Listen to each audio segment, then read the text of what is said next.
भोपाल से इस वक्त की बड़ी खबर, जनसंख्या कानून पर पूर्व मंत्री गोविंद सिंह का बड़ा बयान कि सरकार आने पर लाया जाएगा जनसंख्या कानून।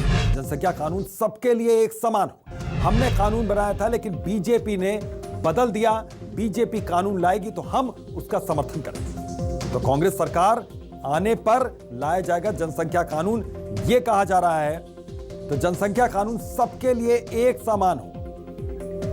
तो हमने कानून बनाया था लेकिन बीजेपी ने इसे बदल दिया। सुनिए क्या कुछ कहा है उन्होंने। आम जनता के लिए बने, नेता कोई अलग से उनके सुरखाव के पंख नहीं लगे नेताओं के। चाहे गरीब हो या पूंजीपति हो, सबको समान दृष्टि से कानून का पालन, एक दृष्टि से कानून बनना चाहिए। मेरा तो पहले से सोच है, हमारे नेता दिग्विजय सिंह ने पहले पूर्व से ही कह दिया था, बनाया था, लेकिन बाबूलाल जी गौर जब मुख्यमंत्री बने उन्होंने इसको समाप्त किया है। तो मैं तो पुरजोर इसका समर्थक हूँ कि जनसंख्या वृद्धि को रोका जाए। हालांकि जोर जबरदस्ती नहीं होना चाहिए।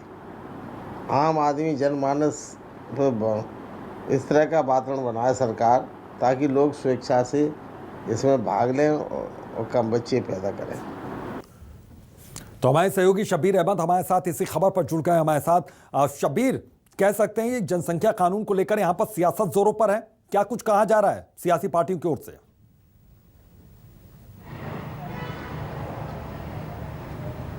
बिल्कुल, पिछले कुछ दिनों की बात की जाए तो पूरे देश में असम के बाद से यूपी तक ये सियासत पहुंची, तो उसके बाद मध्य प्रदेश की तरफ इसने रुख किया है। और पूरे देश में इस वक्त सिर्फ जनसंख्या कानून पर चर्चा चल रही है।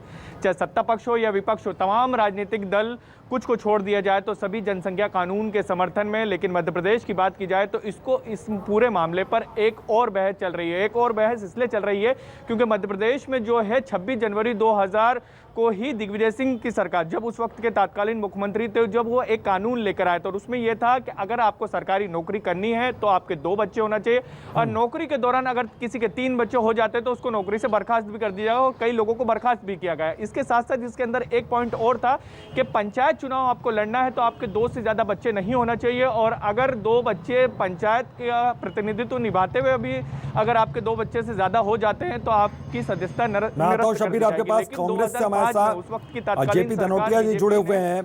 शब्बीर, आ रहा हूं मैं आपके पास।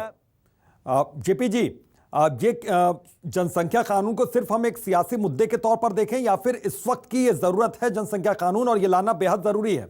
आपका नजरिया सर। जनसंख्या का नियंत्रण होना जरूरी है, ये राष्ट्रीय समस्या है, इसमें कोई दो मत नहीं है। हर आदमी इस बात को समझता है कि इससे संसाधन कम पड़ते हैं और बहुत सी चीजें हैं, लेकिन भारतीय जनता पार्टी की नीयत में कहीं ना कहीं से राजनीति है। आपको मालूम है 2000 में, जैसा आपने खैर बताया कि दिग्विजय जी के कार्यकाल में बात हुई, उसका इन्होंने विरोध किया और 2005 में सरकार में आते ही इन्होंने उस कानून को खत्म कर दिया। दूसरी बात, आदरणीय रामनिवास रावत कांग्रेस के विधायक थे तत्कालीन, उन्होंने विधानसभा में आसपास के संकल्प रखा था इसे विधेयक लाने के लिए। इसे चर्चा तक करना भाजपा ने मुनासिब नहीं समझा था, क्योंकि अब उत्तर प्रदेश में चुनाव आ गए हैं और वहां पर उनको ध्रुवीकरण करना है वोटों का, तो एक हिस्सा को छोड़ने के लिए शुरुआत कर दी है। मुझे आशीष बात का होता है कि आप कानून लाइए और कानून को पास कराइए, आगे इम्प्लीमेंट होता रहेगा। सेंट्रल गवर्नमेंट अपना कानून बनाए, नियम बन जाएंगे, सारी जगह हो जाएगा, लेकिन लाना नहीं है, करना कुछ नहीं है। सिर्फ लोगों में इनको एक सांप्रदायिक सद्भाव बिगाड़ कर वोटों का ध्रुवीकरण करना, इसी तरह बातें की जाती है। मुझे आश्चर्य है कि अभी मानते, सही मानते हैं समस्या है, तो हल करने के लिए शुरुआत क्यों नहीं करते आप? ठीक है सर, मैं आपके पास लौटता हूं। इस वक्त हमारे साथ बीजेपी के प्रवक्ता भी हमारे साथ जुड़े हुए हैं, हितेश वाजपेयी जी। हितेश जी, आपका सर स्टैंड इसमें क्या है? कांग्रेस की ओर से कहा जा रहा है, टाइमिंग को लेकर यहां पर सवाल उठाया जा रहा है कि इस वक्त ही क्यों लाया गया, जरूरत सभी को है। जिन लोगों ने कभी टाइम की चिंता नहीं करी, आपको याद होगा संजय गांधी का नाम यदि इतिहास में दर्ज है तो जबरिया नसबंदी के लिए वो कराया करते थे। इसके बाद इनमें 2 हम 2 हमारे 2 और पता नहीं कितने नारे निकाले, सुपर फ्लॉप रहे, क्योंकि ये हर कार्यक्रम को अल्पसंख्यक तुष्टीकरण बाकी चीजों के अंतर्गत रखते हुए वोट बैंक की राजनीति से जोड़ते रहे। इसीलिए कांग्रेस 55 से 60 साल में देश का इन्होंने बंटाधार करके रखा। धारा 370 को इन्होंने धर्म से जोड़कर रखा। इन्होंने कभी यूनिफॉर्म सिविल कोड नहीं आने दिया देश में। ये कुछ नहीं कर पाए। कश्मीर का समाधान इनकी 3 पुश्तों के बस का नहीं था, क्योंकि यही समस्या थे। तो कोई भी सकारात्मक चीज आप इनसे अपेक्षा रख ही नहीं सकते। जनसंख्या नियंत्रण को जितनी भी बातें की जाती है उसमें धर्म कहाँ से आ गया? भाई वो तो देश की एक नीति है ना, उसमें कहाँ लिखा है कि कोई धर्म आ गया, लेकिन ये उसमें भी धर्म ढूंढ लाते हैं। तो ये डिवाइड एंड रूल के रूप में शासन चलाने वाले लोग हैं जो खुद माल खाते हैं। बिल्कुल, आरोप प्रत्यारोप भले इस मसले को लेकर हो। सर बहुत बहुत शुक्रिया आप दोनों ही मेहमानों का। लेकिन यहाँ पर सियासत जोरदार तरीके से हो रही है। शब्बीर हमारे सहयोगी हमारे साथ जुड़े हुए हैं। शब्बीर, कांग्रेस यहाँ पर बीजेपी पर आरोप लगा रही है उनकी टाइमिंग को लेकर, और बीजेपी कह रही कि कांग्रेस जो भी योजनाएं लेकर आई है, जो भी नीतियां लेकर आई हैं, कानून लेकर आई हैं, उन पर आज तक खरी नहीं उतर पाई, वो उनकी सफल योजनाएं रही नहीं। तो कह सकते हैं कि अभी खींचतान जारी रहेगी।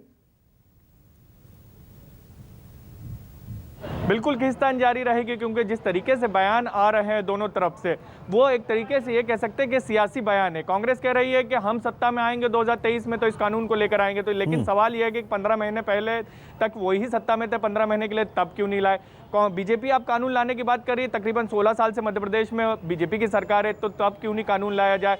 जिस तरीके से यूपी को लेकर कांग्रेस सवाल उठा रही है वो भी सही है एक तरीके से देखा जाए, क्योंकि 4.5 साल से ज्यादा हो गए योगी सरकार को, लेकिन कानून नहीं लाया गया। उस वक्त कानून लाने की बात कही जा रही है जब 6 महीने यूपी चुनाव को बचे हैं, लेकिन इन सब के बीच जो गोविंद सिंह ने बयान दिया है वो सबसे बड़ा बयान है कि नेताओं को भी इसमें शामिल किया जाए, क्योंकि मध्य प्रदेश में जो है 2005 में जो संशोधन किया गया था, मतलब कोई भी अलग नहीं, अगर कानून है तो सबके लिए एक जैसा होना चाहिए, चुनाव के नियम से। एक देश में एक कानून। बहुत बहुत शुक्रिया शब्बीर इस तमाम जानकारी के लिए।